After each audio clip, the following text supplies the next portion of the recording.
আমরা সবাই তো জীবনে বা কর্মক্ষেত্রে উন্নতি করতে চাই, তাই না? কিন্তু সমস্যা হলো বড় কোনো পরিবর্তন আনতে গেলেই মনে হয় এটা অনেক কঠিন। এখানেই আসে কাইজেনের ধারণা। এটা একটা জাপানি দর্শন যা আমাদের শেখায় যে বড় বড় লাফের দরকার নেই, বরং ছোট ছোট প্রতিদিনের ধারাবাহিক পদক্ষেপের মাধ্যমেই কিন্তু অসাধারণ পরিবর্তন আনা সম্ভব। চলুন এই দারুণ শক্তিশালী ধারণাটার গভীরে যাওয়া যাক। স্লাইডের এই গ্রাফটার দিকে একবার তাকান। কি অসাম একটা ব্যাপার, তাই না? এটা দেখাচ্ছে যে যদি ১ বছর ধরে প্রতিদিন মাত্র ১% করে উন্নতি করা হয়, তাহলে বছর শেষে সেই উন্নতিটা গিয়ে দাঁড়াবে প্রায় ৩৮ গুণ। অবিশ্বাস্য। আর উল্টো দিকে প্রতিদিন মাত্র ১% করে অবনতি হলে বছর শেষে আপনি প্রায় শূন্যের কোঠায় নেমে আসবেন। ছোট ছোট পদক্ষেপের এই যে চক্রবৃদ্ধি প্রভাব, এটাই হলো কাইজেনের আসল শক্তি। তো আজকে আমরা কাইজেন দর্শনটাকে কয়েকটা ধাপে বোঝার চেষ্টা করব। প্রথমে আমরা কথা বলবো এই ১%-এর শক্তি নিয়ে, তারপর জানব কাইজেন আসলে কি, ভাঙব কিছু প্রচলিত ভুল ধারণা, এরপর দেখব এর ৫টি মূল নীতি কি, উন্নতির ভিত্তিটা কোথায়, আর সবশেষে বুঝব যে কাইজেন যাত্রাটা আসলে কেমন। ঠিক আছে, চলুন তাহলে একেবারে গোড়া থেকে শুরু করি। প্রথম প্রশ্ন, এই যে আমরা কাইজেন কাইজেন বলছি, এটা আসলে কি? এর মানেটাই বা কি, আর এলোই বা কোথা থেকে?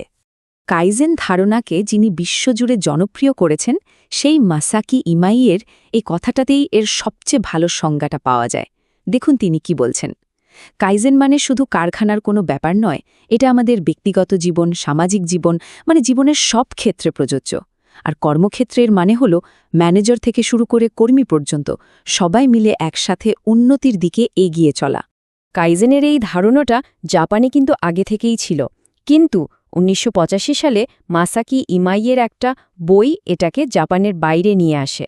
এরপর থেকেই এটা একটা ম্যানেজমেন্ট কৌশল হিসেবে সারা বিশ্বে পরিচিতি পায়, এমনকি একসময় অক্সফোর্ড ডিকশনারিতেও জায়গা করে নেয়। আর এখন তো বিশ্বজুড়ে বড় বড় সংস্থাগুলো এই পদ্ধতি ব্যবহার করছে। যে কোনো জনপ্রিয় জিনিসের মতোই কাইজেন নিয়েও কিন্তু কিছু ভুল ধারণা বা মিথ চালু আছে। তো এটাকে ঠিকঠাকভাবে বুঝতে হলে এই ভুল ধারণাগুলো ভাঙাটা খুব জরুরি। চলুন দেখি সেগুলো কি কি। সবচেয়ে কমন যে ভুল ধারণাটা সবার মধ্যে আছে, তা হলো অনেকেই মনে করেন কাইজেন মানে শুধুই ছোট ছোট অল্প স্বল্প পরিবর্তন। কিন্তু আসল সত্যিটা হলো জাপানি ভাষায় কাইজেন শব্দটার মানেই হলো উন্নতি।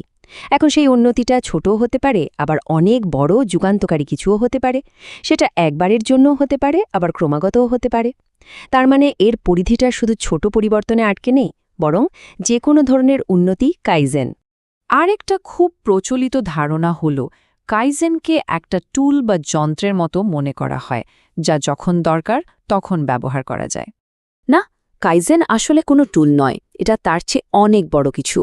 এটা একটা সংস্কৃতি, একটা মানসিকতা, এটা একটা অন্তহীন যাত্রা, যা কোনো ব্যক্তি বা প্রতিষ্ঠানের একেবারে ভেতরে গেঁথে থাকে। এটা ভেতর থেকে আসা একটা চিন্তাভাবনার ধরন। অনেকেই ভাবেন যেহেতু টয়োটার ফ্যাক্টরি থেকে এর উত্থান, তাই এর ব্যবহারও হয়তো শুধু ওই উৎপাদন শিল্পের মধ্যেই সীমাবদ্ধ। এই ধারণাটাও একদম ঠিক না। কাইজেনের আসল সৌন্দর্যটাই হল এর ব্যাপক প্রয়োগ।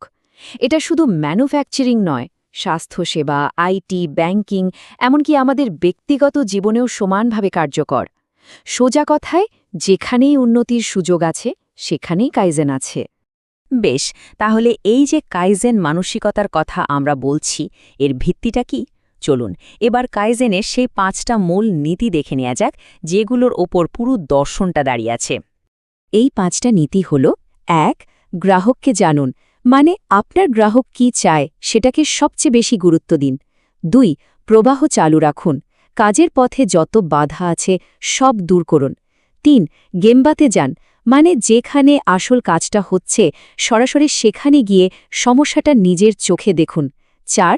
কর্মীদের ক্ষমতা দিন, কারণ উন্নতির সেরা আইডিয়াগুলো কিন্তু তাদের কাছ থেকেই আসে। আর ৫ নম্বর হল স্বচ্ছ হন, মানে সব সিদ্ধান্ত ডেটা আর তথ্যের ওপর ভিত্তি করে নিন। আমরা তো উন্নতির কথা বলেই যাচ্ছি, কিন্তু যে কোনো উন্নতির জন্য একটা মজবুত ভিত্তি দরকার হয়। কাইজেনের ক্ষেত্রে সেই ভিত্তিটাই হল স্ট্যান্ডার্ডাইজেশন বা মানদণ্ড। টয়োটা প্রোডাকশন সিস্টেমের জনক তাইচি ওহনোর এই কথাটা দারুণ গুরুত্বপূর্ণ।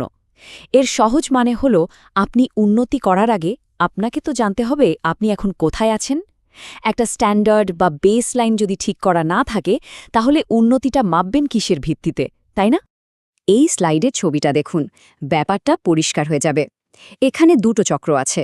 নিচের এসডিসিএ চক্রটা দিয়ে প্রথমে একটা কাজের মানদণ্ড বা স্ট্যান্ডার্ড তৈরি করে সেটাকে স্থিতিশীল করা হয়। আর যখন এই ভিত্তিটা মজবুত হয়ে যায়, তখন ওপরের পিডিসিএ চক্রটা কাজে লাগিয়ে সেই স্ট্যান্ডার্ডের ওপর আরও নতুন উন্নতি করা হয়। একটা ছাড়া আরেকটা কিন্তু অসম্পূর্ণ।